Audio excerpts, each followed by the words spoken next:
일주일 동안 어떻게 지내셨습니까? 하나님이 현실로 느껴지셨나요?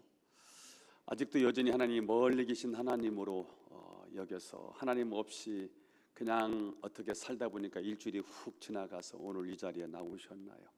저는 다시 한번 하나님이 내 삶의 현실이 되기를 축복합니다. 자, 여러분, 하나님이 말씀에 순종하기로 결단한다면, 부담스럽지만 어렵지만 하나님 말씀에 순종하고 헌신하기로 결단했다면 어떤 일이 벌어질 거라고 기대하시겠습니까? 홍해가 갈라지고 대적들이 내 앞에서 무릎을 꿇고 시온의 대로가 열릴 것 같지 않습니까? 하지만 오늘 모세가 만난 상황은 정반대입니다. 하나님 명령대로 바로 앞에 섰지만 돌아온 것은 민족 해방이 아닙니다. 그들의 구원이 아닙니다. 자유가 아니에요. 형통이 아니라 더 가혹한 채찍과 학대였습니다. 23절을 읽어보겠습니다. 시작. 내가 바로에게 들어가서 주의 이름으로 말한 후부터 그가 이 백성을 더 학대하며 주께서도 주의 백성을 구원하지 아니하시오. 모세가 바로에게 가서 내 백성을 내놓으십시오. 이 백성은 원래 하나님의 백성이고 예배하는 백성이니 예배드리도록 이 백성을 내보내주십시오 라고 말한 이후에 이스라엘 백성들은 어떻게 되었습니까? 더 큰 고통을 받게 됐습니다. 그래서 백성들은 모세를 당연히 원망했겠고요, 모세의 리더십은 시작부터 완전히 구겨지고 말았습니다. 그래서 모세는 하나님께 반문합니다. 22절 이렇게 반문합니다. 22절 시작.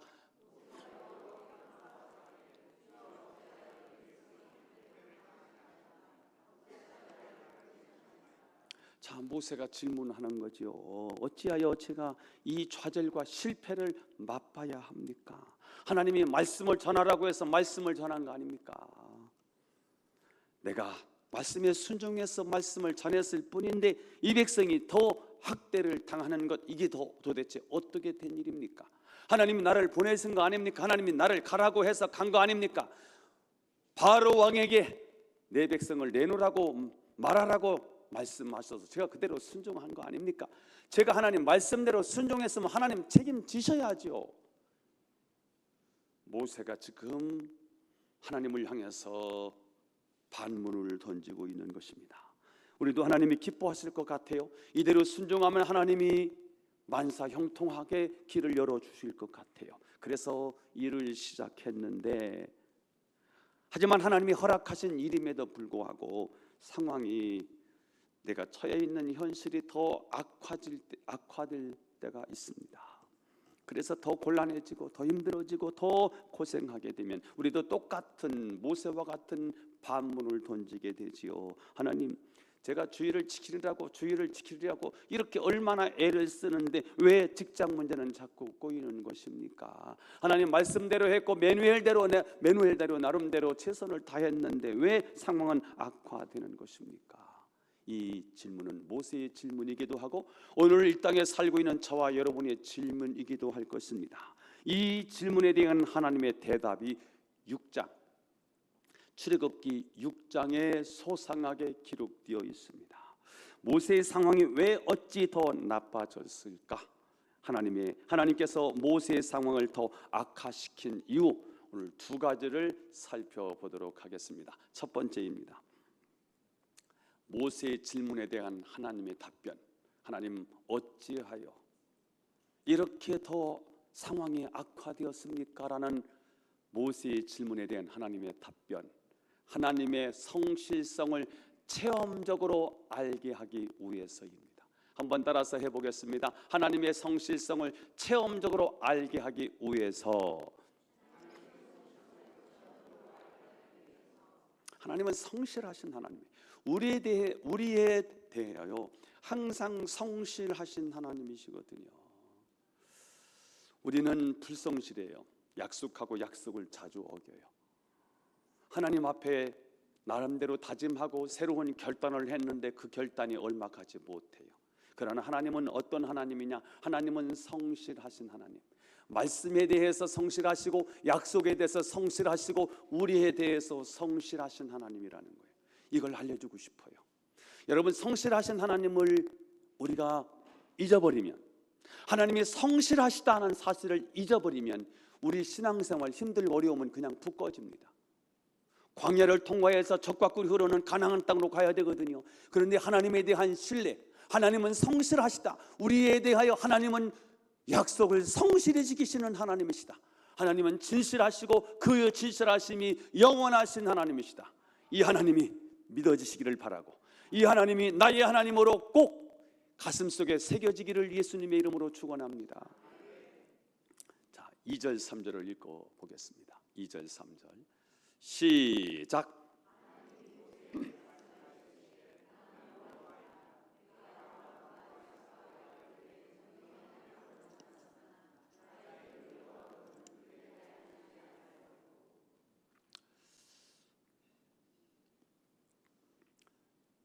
창세기에도 이미 여호와라는 이름이 계시되어 있었습니다.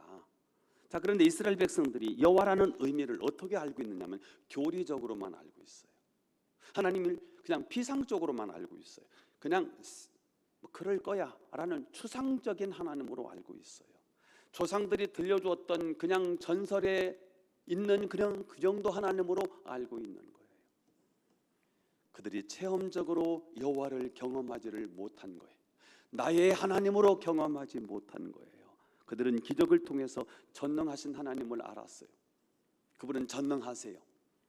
하지만 과거에도 계셨고 지금 현재에도 계시고 앞으로도 계실 성실하신 하나님을 잘 이해가 안 됐어요. 과거, 현재, 미래에 계시는 영원하신 하나님, 시간을 주관하시는 하나님, 우리 안에 거하시는 현실적인 하나님으로 잘 인식되지를 못했어요. 자, 그런데 이제는 하나님이 그 성실하신 하나님을 언약 속에, 약속 속에 그 약속을 지어 행하시는 그 하나님을 이제 알게 될 거라는 거예요. 자, 이스라엘 백성들은 지금 애굽 땅에서 고난을 당하고 있고, 또한 버림받은 고아처럼 하나님마저 외면당하는 고립감에 사로잡혀 있습니다. 자, 그런데 오늘 하나님께서 당신이 여호와라고 말씀하시면서 하나님 오늘 이스라엘 백성들에게, 오늘 모세에게 뭐라고 말씀하시느냐, 4절에 기록되어 있어요. 4절 시작. 그들이 거류하는 땅을 그들에게 주시기로 그들과 언약하였더니, 하나님은 어떤 하나님이냐? 하나님은 언약의 하나님이라는 거예요. 약속을 하시고 그 약속을 성실하게 이행하시는 하나님이에요. 그런데 그 언약의 하나님이 이미 그 땅을 이스라엘 백성들에게 주시기로 약속을 하셨어요. 자, 그런데 그 백성이 지금 애굽 땅에서 어떻게 살고 있습니까? 고통, 노예로 어렵게 살고 있는 것입니다. 자, 그래서 그들은 하나님의 약속은 도대체 어디 있습니까? 하나님 우리를 버리셨습니까? 우리가 이렇게 고통을 당하는데, 우리가 이렇게 신음하고 있는 이 신음 소리가 들리기는 하는 것입니까? 우리가 이렇게 노예로 고역에 시달리고 있는데 이 고통을 주님은 보기는 하시는 것입니까? 라고 원망할 수밖에 없는 상황이 펼쳐져 있는 거예요. 자, 그런데 5절을 한번 보겠어요. 5절 시작. 이제 애굽 사람이 종으로 삼은 이스라엘 자손의 신음소리를 내가 듣고. 자, 하나님이 주무시고 계시는 줄 알았어요. 우리는 하나님이 침묵하시면 그 침묵은 그냥 우리가 알고 있는 침묵이라고 생각해요. 침묵 속에 하나님의 놀라운 하나님의 계획, 하나님의 뜻, 하나님이 섭리하심이 다 들어있는 거거든요. 침묵하시는 줄 알았더니 내가 아파하는 소리를 다 듣고 계셨다는 거예요. 내 신음하는데 그 신음 소리를 다 듣고 계셨다는 거예요. 내가 막 짜증을 내는데 그 짜증 소리도 다 듣고 계셨다는 거예요. 그리고 때가 되어서 하나님이 임하실 때 이제 이스라엘 백성들을 위하여 일하시는 성실하신 하나님이라는 거예요. 그 하나님을 지금 보여주고 싶은 것입니다. 과거, 현재, 미래에 역사하시는 하나님. 약속을 하셨는데 약속을 지키지 않아. 그러면 야속하겠지요. 그런데 하나님은 야속하신 하나님이 아니라 언약의 하나님이라는 거예요. 그 언약을 반드시 지어서 이루시는 하나님이라는 거예요. 자, 전능하신 하나님, 능력의 하나님을 증명하는 것은 단 한 번의 사건으로 충분히 설명할 수 있습니다. 홍해가 갈라지는 것을 한번 보면 하나님은 정말 전능하시다, 이 사실을 금방 인정하게 돼요. 하나님은 짜릿한 한 방이 있으시죠. 그분은 전능하신 거예요. 전능은 하나님이 때가 되어서 한 방을 주실 때가 있어요. 갑작스럽게 사업이 어려워졌어요. 돈 10억이 필요하거든요. 근데 하나님 어느 날 기적을 베푸셨어요. 하늘에서 돈다발이 쏟아지는 일을 경험할 수 있어요. 그 하나님은 능력의 하나님이네, 이럴 수 있어요. 그런데 성실성은 한 번 능력으로 증명해낼 수가 없어요. 전능하신 하나님은 한 번으로 증명이 되는데 성실하신 하나님은 한 번으로 할 수가 없어요. 성실성은 오랜 세월 동안 함께 있으면서 고통도 함께 슬픔도 함께 겪으면서 이 사람의 성실성을 볼 수가 있어요. 사랑하는 두 남녀가 사랑한다면서 결혼도 한다고 약속을 했는데 갑작스럽게 남편이 병원에 입원을 하게 됐어요. 그래서 하루 일과를 내려놓고 찾아가서 병관화를 해요. 근데 하루 이틀 사흘이 아니라 이게 한 달, 두 달, 세 달 계속 이어가는데 이 여자가 사랑하는 남자를 찾아가는데 하루 이틀 찾아가는 게 매일 찾아가고 있어요. 그럼 뭐가 증명이 되는 거예요? 사랑이 증명이 되는 거지요. 이 사람의 성실성이 증명이 되는 거잖아요. 근데 한 번 나오고 두 번 나오다가 뭐 이 일이 있다고 이렇게 핑계대고 저렇게 핑계대서 오지 않아. 그러면 이 사랑이 지금 증명이 안 돼요. 이 사람의 성실성이 증명이 되지 않지요. 하나님은 어떤 하나님이냐 하면 역사 속에서 과거, 현재, 미래, 그분이 그 시간은 하나님의 손 안에 있는 거거든요. 우리는 과거, 현재, 미래가 잘라서 느껴져요. 과거예요. 지난 일이에요. 지금 맞닥뜨리는 일이에요. 앞으로 일어날 일은 모르겠어요. 이게 우리의 시간이지 않습니까? 그런데 하나님은 어떤 하나님이냐? 역사의 주관자예요. 시간, 과거, 현재, 미래가 뭐예요? 역사거든. 역사를 주관하시는 분이 누구냐? 하나님이세요. 그래서 이것을 섭리라고 말하거든요. 그러니까 과거, 현재, 미래 이 전체를 한 손에 쥐고 있으세요. 그냥 하나인 거예요. 과거에도 함께 하셨고 지금도 함께 하셨고 앞으로도 함께 하실 거예요. 그분이 누구예요? 성실하신 하나님. 여러분, 하나님을 이해하는데 토막으로 하나님을 이해하지 마시고 과거, 현재, 미래 모든 것을 주관하시는 성실하신 하나님이 여러분의 하나님, 저희 하나님으로 믿어질 수 있기를 축복합니다. 자, 오랜 세월 동안 하나님이 이스라엘 백성들을 주목하셨어요. 그들의 고통도 다 보고 계시고요, 그들의 어려움을 하나님은 다 보고 계시다가 드디어 그들의 문제를 해결하기 위해서 그들 삶의 현장으로 찾아오신 거예요. 어떤 하나님이지요? 약속하시고 그 약속을 지어서 성취하시는 하나님이시지요. 그 하나님을 우리는 어떤 하나님으로 믿느냐? 성실하신 하나님을 믿는 거예요.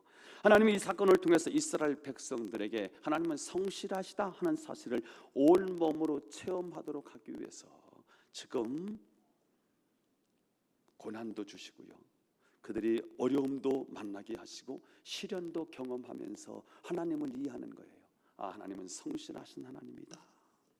하나님은 이스라엘 백성들이 고통으로 신음하고 있을 때 그들 곁에 오셔서 그들을 위로하시고 그들에게 평안도 주시고 기쁨도 주시면서 하나님의 성실성을 드러내셨어요. 우리가 여러 가지 고통스러운 상황을 통해서 성실하심을 아는 것, 그것은 능력이 하나님을 체험하는 것 이상으로 중요한 거예요. 왜 그러냐면 애굽에서 탈출을 하고 나면 막바로 젖과 꿀이 흐르는 땅으로 가지 않고요, 훈련 장소로 가거든요. 고난의 현장으로 가야 되거든요. 근데 이 고난을 못 견뎌. 하나님을 이해하지 못하면, 하나님의 신실하심, 하나님의 성실하심을 우리가 이해하지 못하면, 고난을 만나고 어려움을 만나면요 그냥 푹 쓰러져요. 자, 그런데 이들은 이제 애굽을 탈출하고 광야에서 40년 동안 훈련 받는 거예요. 어떤 훈련을 받지요? 하나님 백성으로서 훈련을 받는 거예요. 하나님 백성다운 훈련을 받는 거예요. 이제 하나님의 능력을 가지고 가나안 땅을 젖과 꿀이 흐르는 땅으로 만들 수 있는 그런 축복의 사람으로 하나님이 만드는 거예요. 그 과정 속에 고난이 오고요, 어려움이 찾아와요. 광야는 정말 견딜 수 없는 고통이거든요. 그걸 통과해야 그들이 젖과 꿀이 흐르는 가나안 땅에 들어갈 수 있고, 가나안 땅에 들어가서 젖과 꿀이 흐르는 가나안 축복을 누릴 수가 있어요. 자, 그러면 하나님을, 당신을 소개해야 되잖아요. 나는 전능하신 하나님이, 알겠어요. 뭘 보니까? 행하시는 기적과 이적을 보니까 그분은 전능하신 하나님이에요. 자, 그런데 그 하나님은 어떤 하나님이냐? 하나님께서 오늘 이스라엘 백성들에게, 모세에게 하나님을 소개하는데 어떤 하나님으로 소개하느냐? 성실하신 하나님. 아멘. 하나님은 우리에 대해서 성실하신 하나님, 역사에 대해서 성실하신 하나님. 아멘. 과거, 현재, 모든 미래를 가지고 있기 때문에 그분은 반드시 그 역사를 이루어 가실 하나님이시지요. 그래서 여러분, 하나님을 신뢰하세요. 하나님의 성실하신 하나님을 신뢰하실 수 있기를 축복해요. 왜 고통 가운데 거하게 하셨을까? 어찌하여 하나님이 이렇게 하실까? 하나님의 성실성을 깨닫게 하기 위해서 그렇습니다. 하나님은 성실하시다고요. 우리에 대해서 성실하십니다.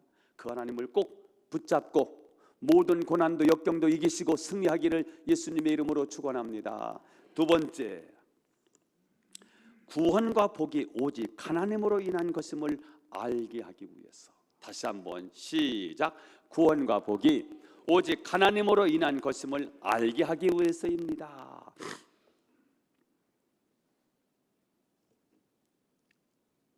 하나님이 하시는 거예요.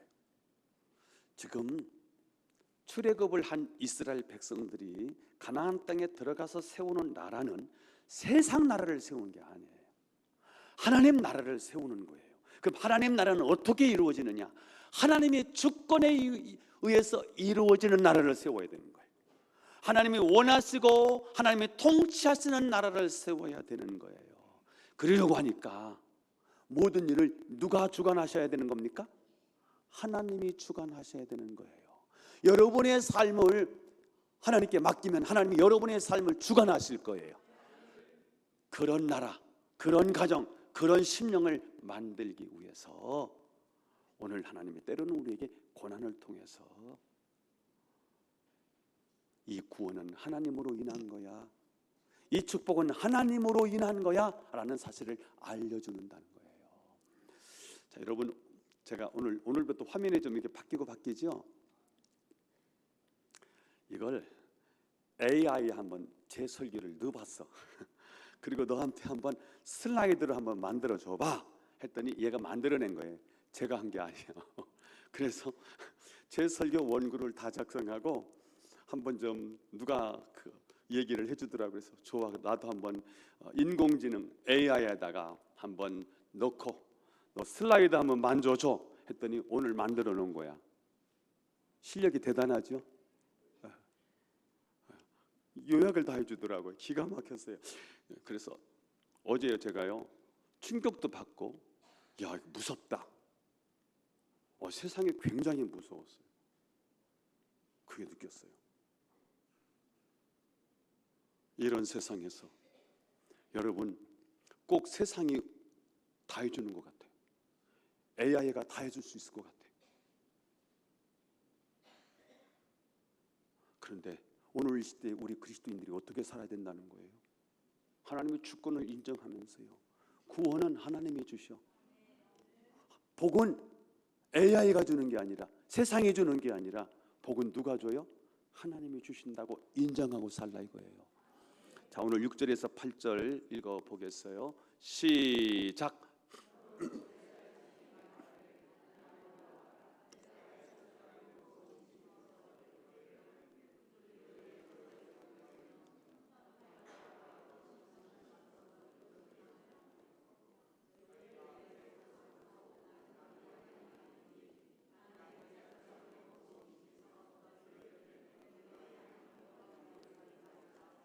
내가 아브라함과 이삭과 야곱에게 주기로 맹세한 땅으로 너희를 인도하고 그 땅을 너희에게 주어 기업을 삼게 하리라.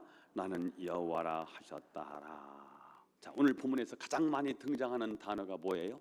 나, 내가, 하나님이란 말이죠. 자, 하나님께서 다 하시겠다는 거예요.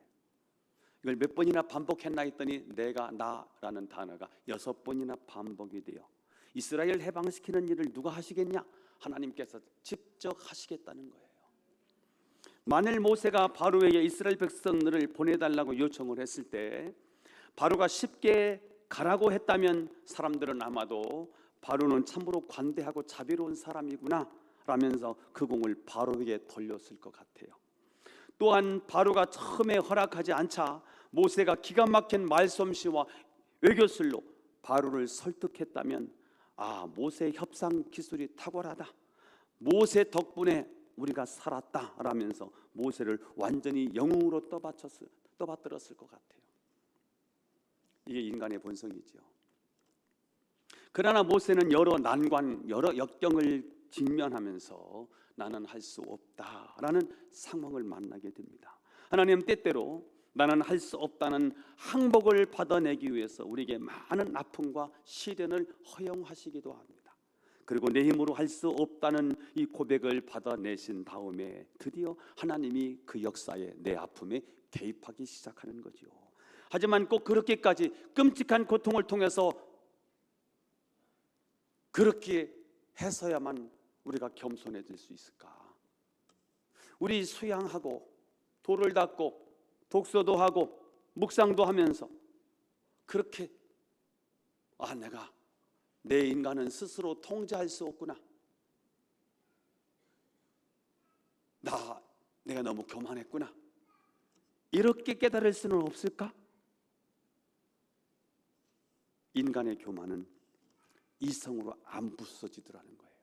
인간의 거만함은 교육으로 안 되더라는 거예요.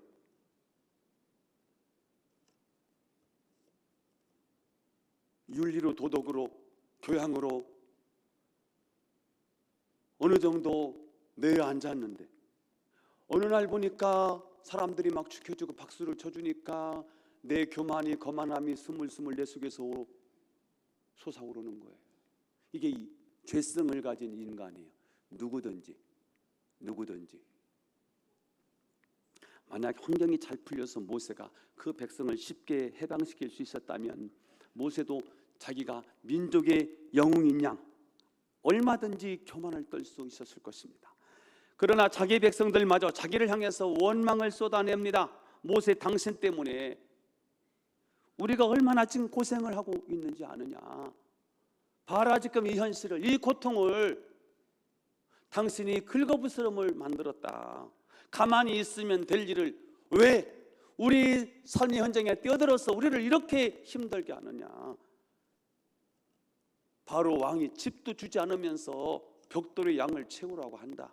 우리는 고통스러워서 살 수가 없다. 봐라, 우리 처자식 당신 때문에 이렇게 학대를 당하고 있지 않느냐? 자기 백성들마저 등을 돌리고 자기 편이라고는 아무도 없는 이 철저하게 고독한 모세를 연상해 보십시오. 철저한 절망입니다. 그야말로 좌절이죠. 그러나 이때로부터 하나님이 간섭하기 시작하는 것입니다. 드디어 하나님이 말씀하십니다. 내가 건져낼 거야. 내가 그들을 구원할 거다. 그리고 그들을 내가 약속의 땅으로 약속의 땅으로 들어가게 할 거야. 하나님이 하신다는 거예요. 하나님이 직접 하신다는 거예요. 오늘 1절에는 뭐라고 말씀하시면 바로가 보낼 거야. 아니, 빨리 가라고 내쫓을 거야. 그런 상황이 벌어질 거야. 결과가 어때요? 진짜 그런 상황이 벌어지지 않습니까? 하나님이 하신 거예요. 만약에 모세를 따라오는 백성들이 모세와 맞짱 떴다면 쑥맛이 됐겠죠. 이스라엘 백성들은 거기서 살아남은 자가 없겠지요. 완전히 초토화되고 박살났겠지요. 그런데 누가 하세요? 10가지 재앙은 누가 하신 거예요? 하나님이 하신 거예요. 하나님이 일하시니까 왜 이렇게 쉽습니까? 그래서 주님이 하시겠다는 거예요. 주가 일하시네, 주가 일하시네. 주께 아끼지 않는 자에게 주가 일하시네, 주가 일하시네. 신뢰하며 걷는 자에게 하나님 그렇게 하신다는 거예요. 그렇습니다. 내가 할 수 있다고 착각하는 사람들에게, 내 논리와 내 이성으로 인생의 문제를 해결할 수 있다고 착각하는 사람에게, 하나님 없이도 자식을 얼마든지 잘 키울 수 있다고 착각하는 사람들에게 하나님은 어느 날 안 된다 하는 딱지를 우리에게 주십니다. 이렇게 내 마음대로 안 되는 상황에 부딪힐 때 우리는 비로소 하나님께 항복합니다. 두 손 들고 말하지요. 내 힘으로는 할 수 없습니다. 주께 맡겨요. 그때부터 하나님이 일하기 시작하시는 거지요. 그래서 하나님은 구원과 축복이 우리의 힘이 아닌 하나님으로 인한 것을 보여주시기 위해서 때로는 우리에게 고통을 허락하신다는 것입니다. 모든 복이 하나님으로 인한 것인 걸 알 때 우리는 더욱 그를 신뢰할 수밖에 없죠. 우리가 한참 배워서 불렀던 찬양인데, 삶의 무게가 내 마음을 누르고 버틸 힘 없는 시간을 지날 때 예수만 의지하는 삶 되기 원하네. 주 붙드네. 주님 시선을 거두지 않으사 주의 은혜로 감당케 하시나 예수로 사는 인생 책임져 주시니 주께 맡기네. 여러분, 오직 하나님만 의지하기로 결심을 했는데 여러분의 삶이 더 어려워지셨습니까? 오직 하나님께 헌신하기로 결정을 했는데 상황이 더 어려워지고 더 고통스럽습니까? 하나님 앞에 바로 살기로 결심을 했는데 오히려 더 커다란 비바람과 폭풍우를 경험하십니까? 하지만 고통 다음엔 하나님의 놀라운 계획이 계시다는 거예요. 비가 오고 나면 하나님이 우리에게 희망을 주시더라고요. 무지개. 이제는 비 그쳤다는 거예요. 희망이지요. 이 고통의 삶의 어두운 터널을 통해서 하나님은 우리로 하여금 깨닫게 하시고, 그리고 그 어려움을 통해서 하나님이 미래도 꿈도 보여주시고요. 이제는 새로운 가나안이라는 비전을 보여주세요. 그래서 새 길로 새로운 축복을 향해서 나아가게 하십니다. 저는 여러분이 고난 속에서도 우리를 기억하시는 성실하신 하나님을 붙잡으시고 이 고난 다음에 있는 하나님이 예비하신 하나님의 축복, 그것을 갈망하면서 새 길, 새로운 축복으로 나아가실 수 있기를 주 예수님의 이름으로 축원합니다. 찬양 부르겠습니다. 오 신실하신 주.